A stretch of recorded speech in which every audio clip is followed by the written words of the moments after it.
Good afternoon, everyone. Welcome to our COVID-19 update for the Chippewa Valley. Today is Monday, June 15th. I hope everybody had a good weekend that was safe and productive and healthy.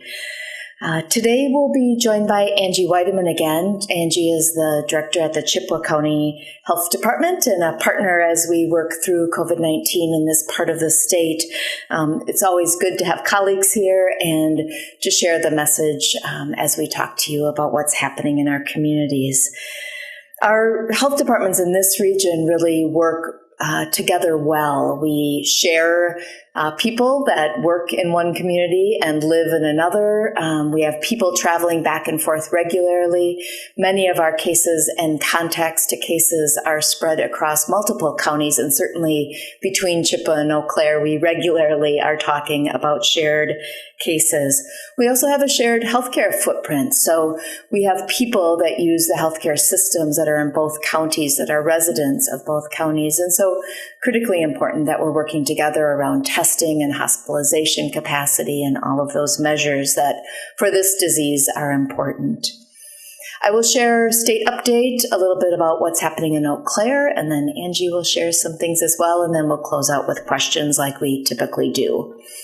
So state update, negative testing, the count for negative tests now is at 403,447.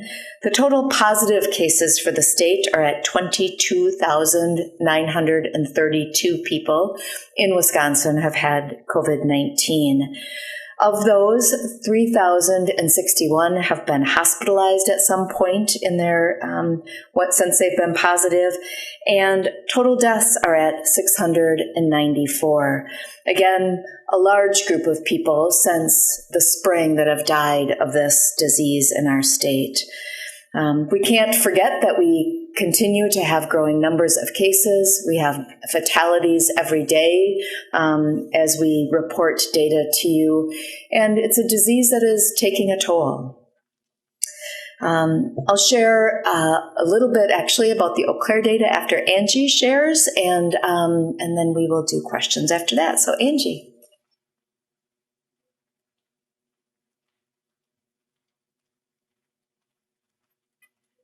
Thank you, Liska, and thank you to the Eau Claire City County Health Department for having us today. As Liska said, we have a lot of communication together, and it doesn't end on the weekends. Even on the weekends, we are in close communication with our county partners in public health. Good afternoon. My name is Angie Weideman. I'm the Public Health Director for Chippewa County Department of Public Health. Wanted to start with an update on cases in Chippewa County. We are currently at 63 positive cases of COVID-19. We have 59 individuals that have been released from public health isolation and 4 individuals that we are currently monitoring at the health department. Currently, we have 3,643 negative cases of COVID-19. This weekend is Father's Day weekend, and this weekend is a great time to celebrate fathers and father-like figures for people. As you celebrate, there's a few things that the health department would ask you to remember. COVID-19 is still here, and we want to consider ways to celebrate safely together with our families. Try to use virtual options, especially if you're celebrating with people who don't live in the same community as you. If you gather in person, use physical distancing and gather outside if possible and weather permitting. Avoid potlucks. Have people bring their own food, drinks, and utensils to use. Consider wearing a cloth face covering, especially when physical distancing is not possible. And check out with your local health department if you are going to be in another county to see what their regulations and guidelines are as well. We also want to acknowledge that this is a new virus and there's a lot of information developing and changing quickly. We are aware that there is misinformation that may be circulating at times, and please do not hesitate to call your local health department to ask questions. Other great resources are the CDC and State Department of Health Services website that have up-to-date information. I want to thank everyone for joining today and for caring about public health. And now Liska will be back to give more information on Eau Claire County.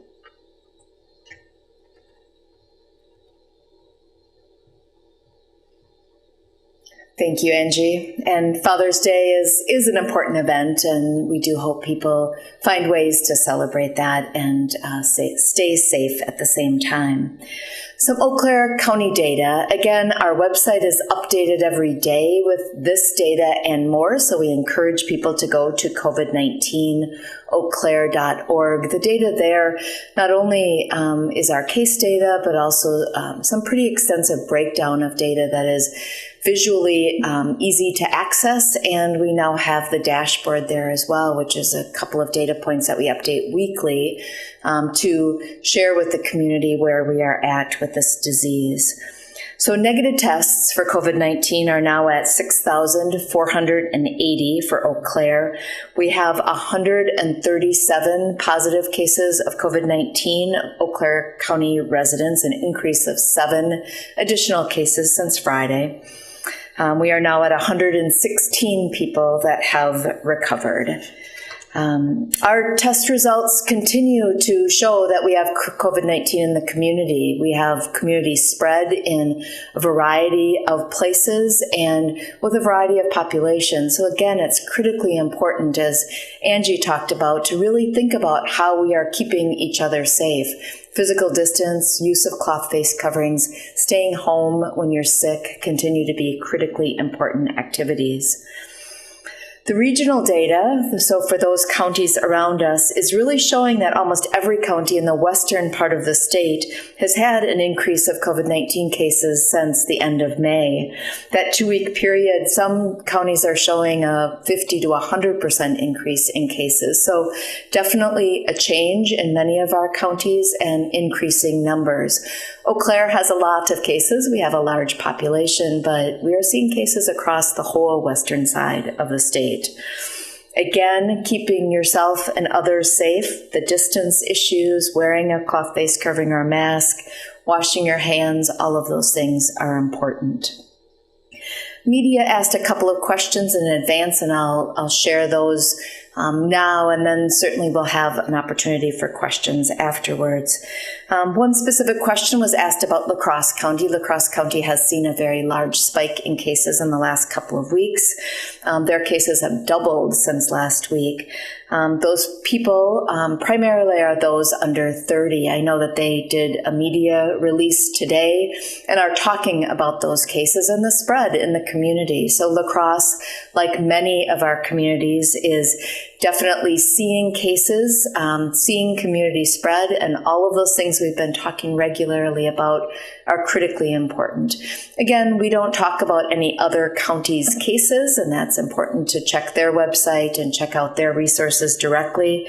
But again, cases are being seen across the state, and La Crosse is no exception. At this point in time, about 29% of our cases are in that young population, the 20 to 29-year-old age group. 48% are in the 20 to 39-year-old group. So almost half of our cases are on those young adults that exist in our community. And certainly we're seeing that in other communities as well. Another question that was asked was really around the recent protests and recent gatherings because of concerns about racial equity issues. Those people that have participated in those recent protests, they were encouraged by the governor's office to get tested. We certainly encourage people, if they have symptoms, to be tested, and if there are concerns that they were in close contact, not physically distanced, to make sure that they are monitoring their symptoms minimally, and if it's seen appropriate by their physician, to also consider testing. Again, large group gatherings are part of the risk with this disease, especially if you don't know who you are near and what the gathering that you are in where you may be exposed. So whether it's a work site or a restaurant or a bar or a protest, all of those situations, the encouragement is to use physical distance, to wear a cloth face covering when it's possible, and really to not attend if you are not feeling well. An additional question came forward from the media earlier about bars opening over the weekend. We did have some establishments open. Again, the order in Eau Claire County does have requirements, and we hope that people in the public are paying attention to going to establishments that are following those guidelines. That is how we will stay safer and will slow the spread of disease. All of the establishments in Eau Claire are expected to abide by those guidelines. Going out and drinking alcohol is certainly something that many in this community have as part of their social life, but drinking alcohol can contribute to people not using good judgment about maintaining physical distance and making sure that they are keeping themselves and others safe. So we strongly encourage people to remember that in all cases, appropriate alcohol use is critically important, and being safe with alcohol use is important, but certainly during COVID-19 times, use of alcohol in a situation where people's judgment and ability to really keep each other protected could be decreased is really encouraged to not happen. So again, if you have symptoms, get tested. We have testing capacity in our community. We want any symptomatic individuals to be tested. Those resources are readily available in our healthcare system. If you are having difficulty navigating that system, certainly call the COVID hotline and we will work with you to find support to get tested, and really going through the healthcare system is your best option. That number again at the COVID hotline is 715-831-7425. We encourage people to stay tuned to our website, watch that for updated information, and again, call the call center if you have questions. And Angie and I are available now for questions that you may have. Yeah.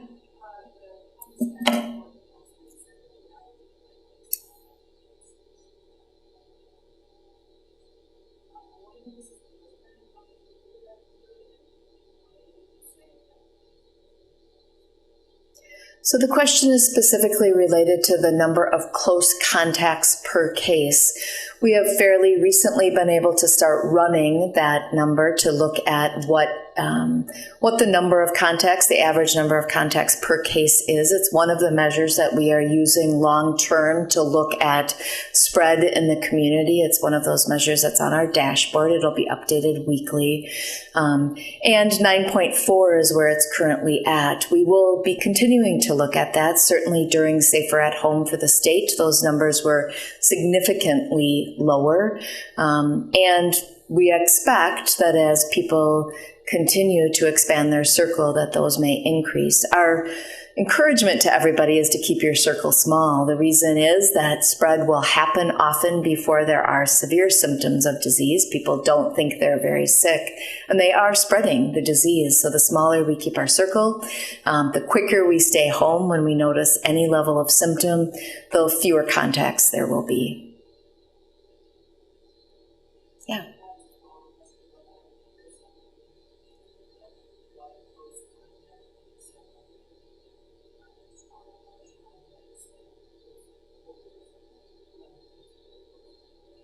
Yeah, so the question is, well, what's the definition of a close contact? CDC actually recently revised their definition slightly about a close contact, but it's somebody that is in a cumulative way within 15 minutes. So for 15 minutes within that 6 feet is considered a close contact. So again, it's not just one 15-minute amount of time. So if you are in a classroom and you are in close contact additively together for 15 minutes, that would be considered, or you're a coach of a sport, or you are in a work situation where over time you come in contact with someone put all together during that day, that's 15 minutes, that's closer than 6 feet, you would be considered a close contact. So for many of us in work situations or family situations, over time in a day, you may have close contacts that are closer by. If you work hard at physical distancing, you can also avoid having a lot of close contacts. And that's why it's so important that if you keep that space, everybody in this room has kept space more than 6 feet. So nobody in this room, again, would be considered a close contact because of the interaction during this time period. And that's really the goal that we have for people, is to connect. When I meet with my mother, who is over 80, particularly an age group that we want to protect, we make sure that there is a good amount of distance between us. And that really is the most protective thing we can do for our loved ones, and to decrease the number of close contacts. All right. Thank you, everybody, again for joining us. We will be back with a live gathering on Wednesday that is just a video cast, and then on Friday again back with this regular format that we have today. So join us via our website, call with questions, and we look forward to talking to you again later this week.